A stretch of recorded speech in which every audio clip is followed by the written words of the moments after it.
Hi everybody, welcome back to Das Lab. It's been a little while. You might be wondering why you haven't seen any motorcycle videos lately. Not that everybody's watching these in order, but I just haven't had the room. The old garage is pretty full here, and I haven't been able to do it properly, but that's all going to change today because we've got a brand new motorcycle lift from Princess Auto. We're going to unbox it, take a look at it, set it up. All the other videos about these lifts will tell you get two people to help you unload it. Yeah, if you want to do it quietly, but everybody in those videos did it by themselves, and guess what? I did it by myself too. I just kind of backed the truck up in here, got one end down, and drove the truck forward, and it's really loud. It sounds like a train wreck. I don't think I damaged anything, but you know, you don't need two people. You just need earplugs. Okay, so to unbox this thing, I'll zoom in and show you how it's actually put together. Give me a second. So it's got these little tabs that are bent over, and if you bend it up, it basically lets you lift the top of the box off. So I haven't done them all. I did a couple. So you just bend them up, and then we lift this out of the way. So I'll finish bending those up, and we'll take a look inside. All right, let's pull the lid off.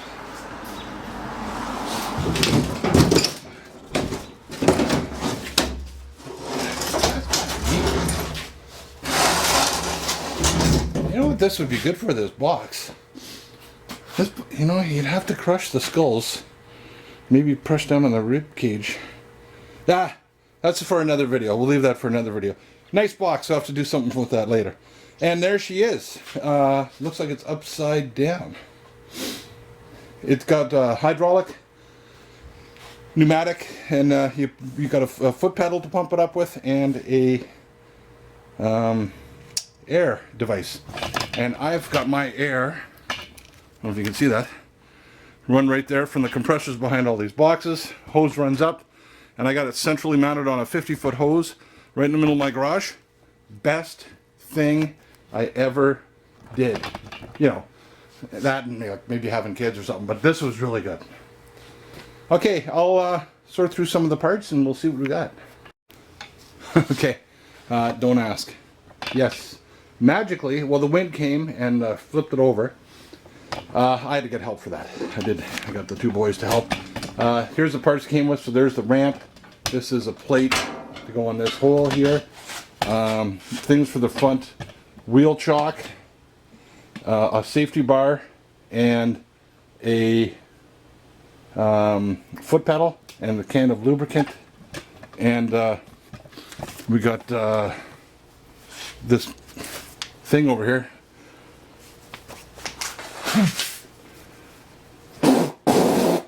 There, that's what that's good for. No, I'm just kidding. I'll flush that later. Anyways, that's what we got. So one of the things apparently you have to do is get into the hydraulics down here and bleed it. Alright, so I'm going to hook up some of the foot pedals and stuff like that and try to get it up before I attach any of the other stuff. Oh yeah, there's a can of hardware over there for the tie downs. Okay, so I'll get looking at that and we'll see what happens. Okay, so here's what I've been learning in the last couple minutes. I was able to pump it up with this foot pedal here and release it, and it released real slow. There's another foot pedal underneath here, and I did hook it up to the air and it wouldn't move up, and it said to bleed it. So I had pumped it up a little bit, and I opened up the release valve, this valve here. Nothing came out, but when I stepped on the release valve, it was like a volcano, and it shot hydraulic fluid all over the place, including up on the garage door here. So I'm going to clean that mess up, and then I'm going to come back. I just wanted to show you, you know, it doesn't always go according to plan here on the good old Das Lab, as you know. So I'm going to go decontaminate the garage door and this platform, and we'll come back. Then we're going to go through it step by step. Okay, so what I'm going to try to do is bleed the air to this thing.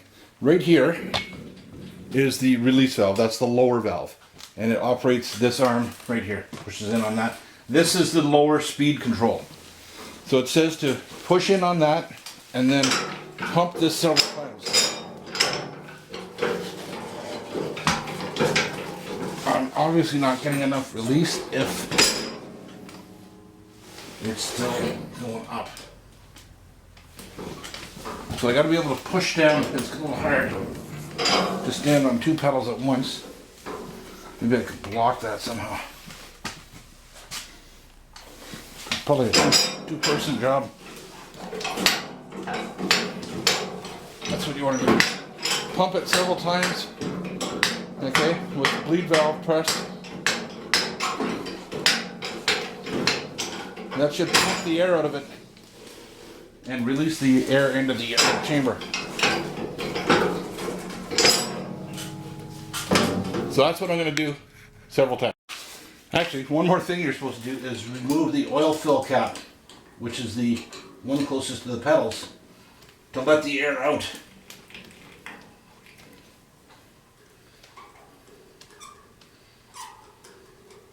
That was the one with the red cap on it. Okay. The other one is like a needle valve that goes in and helps you regulate how much you're bleeding back when you step on the release. So I gotta loosen that, and now when I press on this and I'm still full of oil, I should be able to bleed the air out of that fill cap. Okay, I did lose some oil when I inadvertently released it, so I've got some new jack oil that I'm going to put into the fill spot.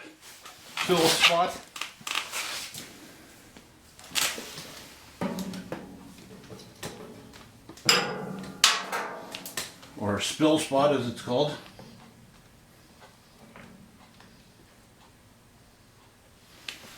Okay, I didn't lose much. May have been actually overfilled, who knows.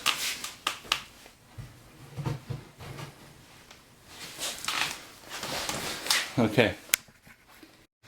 Okay, so it's all bled, and I put the cap back in and screwed it in tight and put the red cap back on, and this is the air attachment. My compressor's probably going to come on, but there's my compressed air. Okay, wait, that's weird. There's a little, I guess like a latch to keep it on. Let's see what that's all about. Did it rise? Come on, you. Oh, it's coming up.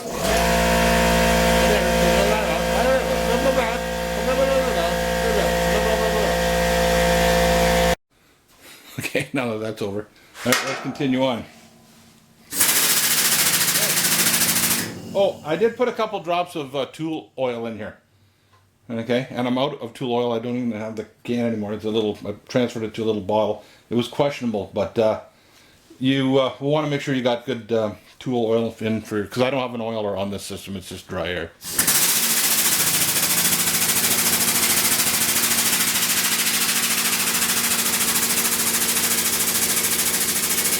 the air coming out. Oh, that didn't last very long.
Okay, so if we look at the descent rate, and I press on this button, on this, and I'm going to go hard,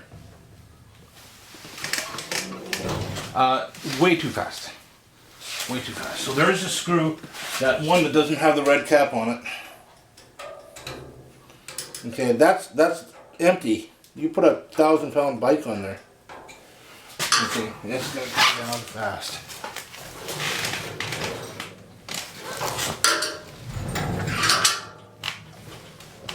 So I screwed it in quite a bit.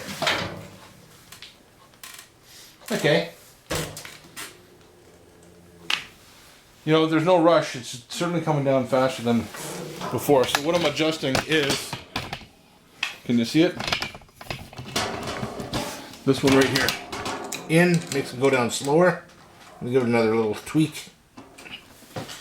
And that's nice and slow. No big deal. This plate that goes in here, I think it's removable. And, you know, you can always adjust that. Again, with a big, heavy bike on there, I don't think you'd want it to go too much faster. Okay, well, instead of working on the floor, I'm going to pump it back up and I'll put some of the hardware on it. We'll see what we got. So one of the big features of this is the safety bar. Safety bar? We don't need no stinking safety bar. What else to do?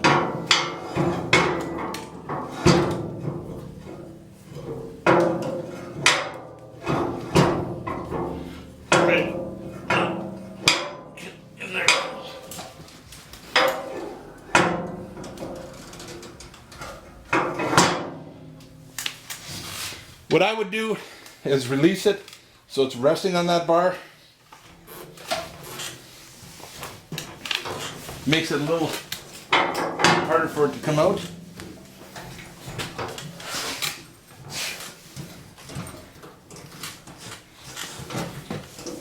Okay, you're going to lose an inch or two.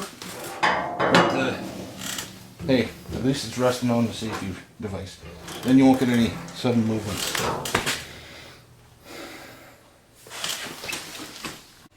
The ramp is kind of weird. It just clips in, sort of. There's no hinges or nothing, just some holes, and that'll clip in. I don't know if I'd want that to be hinged or not, but time will tell. Not a big deal to slap some of those on there if I wanted to, I guess. Okay, I'm having a little bit of fun here. I'm trying to match up all these nuts, bolts, different pieces that I've got to see what goes where and what does what. So we got 4 tie downs and we've got 10 of these bolts. 1, 2, 3, 4, 6, 7, 8, 9, 10, 11, 12, 13, 14, 15, 16 of those nuts. Okay. But then I looked at these. These are threaded. So I don't need the nuts there for these bolts. So what I'm figuring is for these tie downs, you're going to do something like this. You're going to put 2 nuts on the top, 2 nuts on the bottom, some washers to keep them standing off. Or else, if you just put the nuts on the bottom, they'd be sitting there flopping like that, and that would be sucky. So I think that's what we're going to do. Okay, there's no lock washers per se, but it's going to be probably something like this. Need a little bit more. Okay, and I want to do it till I got at least some thread coming out the bottom. Okay, and then I can go ahead and tighten those up. Yeah, so I got some thread sticking out at the bottom there. Do another one here just to make it the same. Jeez, I got that. I don't know where that came from. Oh, that might be from another job in here. Okay, so that's for those. I'll have to tighten that up later. And that's for when the bike, this is the front end. This is to hold the front wheel. It's your wheel chock. So then I determined, okay, I got 2 of these bad boys. And then I got this dealie. And there's no nuts for these. They're nutless. But I've got this here. Okay, so that, I believe, will be fastened down by these guys. you know, it's just a process of elimination, right?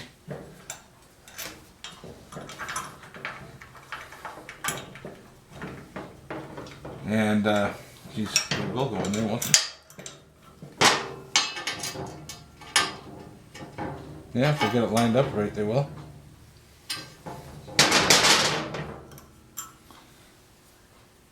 So, what have I got? I've got the XT500, 78 XT500.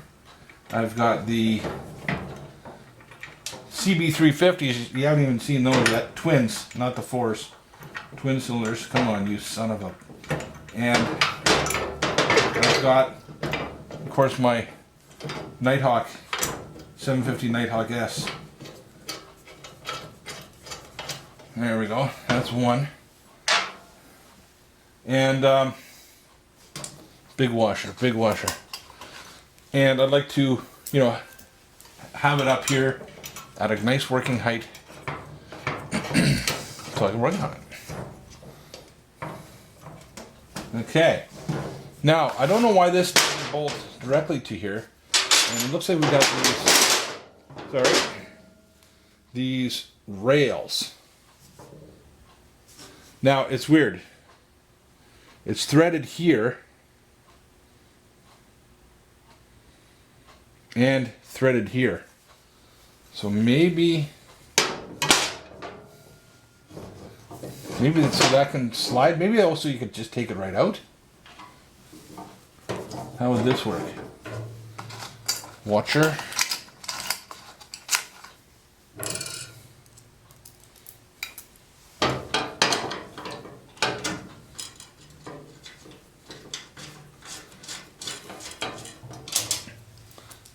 See, proof of concept here. Washer, washer.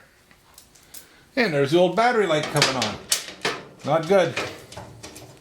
Not good. So that would go in there. That would go in there, and I guess you could slide it, and these bolts would hold it down.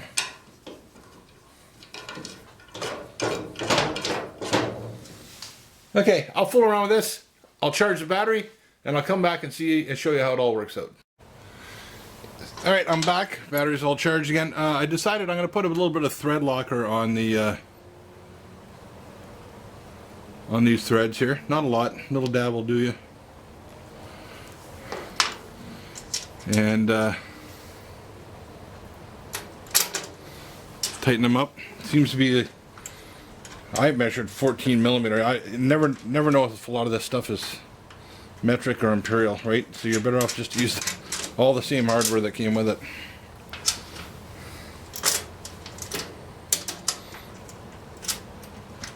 And I don't have a motorcycle to put on here right now that I feel like getting out this time of year.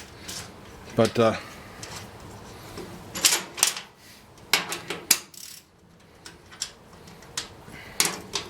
I will maybe put a bike on here. Pedal bike. So I'm going to use this for more than just motorcycles. It's a nice big work surface. I will put boxes on here.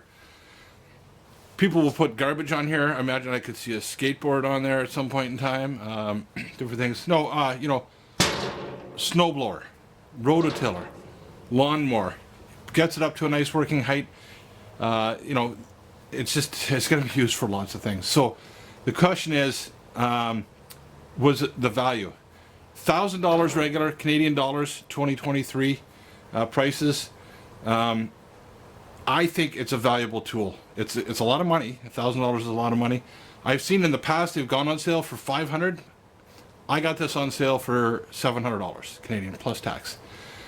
Great deal at $700, I think, and I would say even full price for a 1,000-pound lift, and I'm pretty sure this will hold 1,000 pounds, no problem. I just don't think it's going to be an issue to justify that cost over the years. It's going to last you. The fact that it's got wheels, you know, to move it around and get it in and out of the right places is a big bonus. But yeah, yeah, so I'll finish getting all these tie downs put on, and then I'll come back and I'll address what I thought looked like the right thing to do with this wheel stand here. Okay, as far as I can tell, this is some sort of an adjustment type thing that so you could slide this wheel chock in and out. I guess you might want to adjust it hanging out off the end, something like that, or whatever. And it's got a lot of slop left and right, but there are pre-drilled holes for this rail and that rail, and then I guess you leave that where it is, and then you tighten these down. So I'm just gonna put it at the end. My bike's not that long, nothing super. It's not like one of those Astro Glides or one of those big bikes.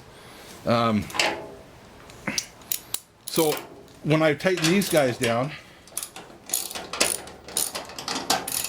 and I'm not Loctiting these because who knows, but once you tighten these down, it doesn't move anymore. So I'm not even sure what these extra bolts are. They're kind of redundant.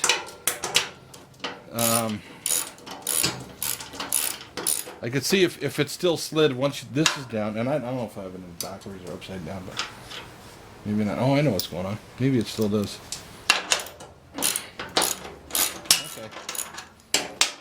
I guess you should be able to tighten these bolts down. Yeah, these ones down, and they'll still slide. So maybe I could put Loctite on those ones, but they're not going anywhere.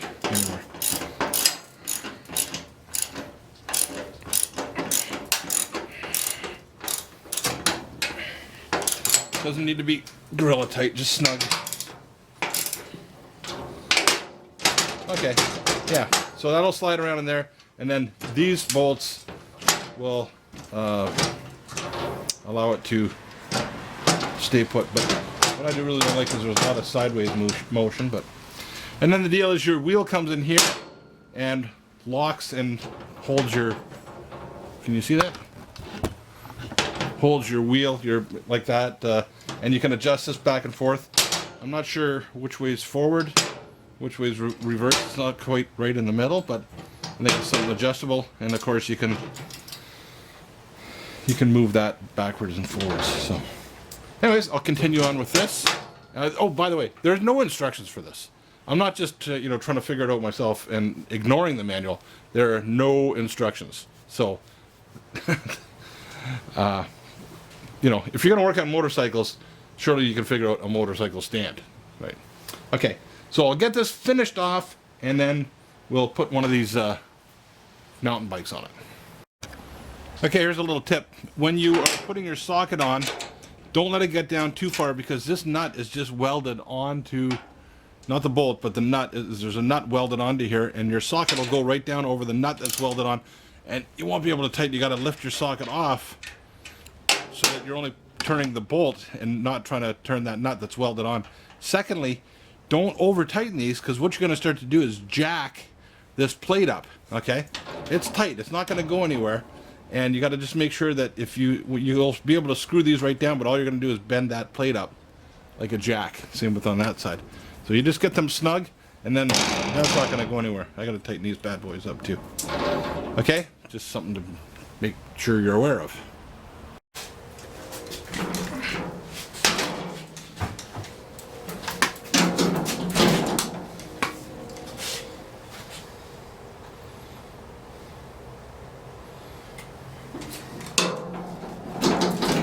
Yeah, without the tie downs, it's not going to do much.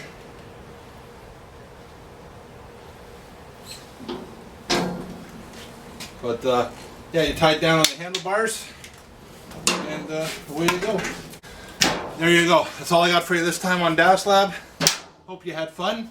You learned something, and if you like what you see, don't forget to press the button down there in the nether regions and hit that like button, subscribe, and that's all I got for you this time. Have fun, be safe, and for God's sakes, don't get any on you. See you next time.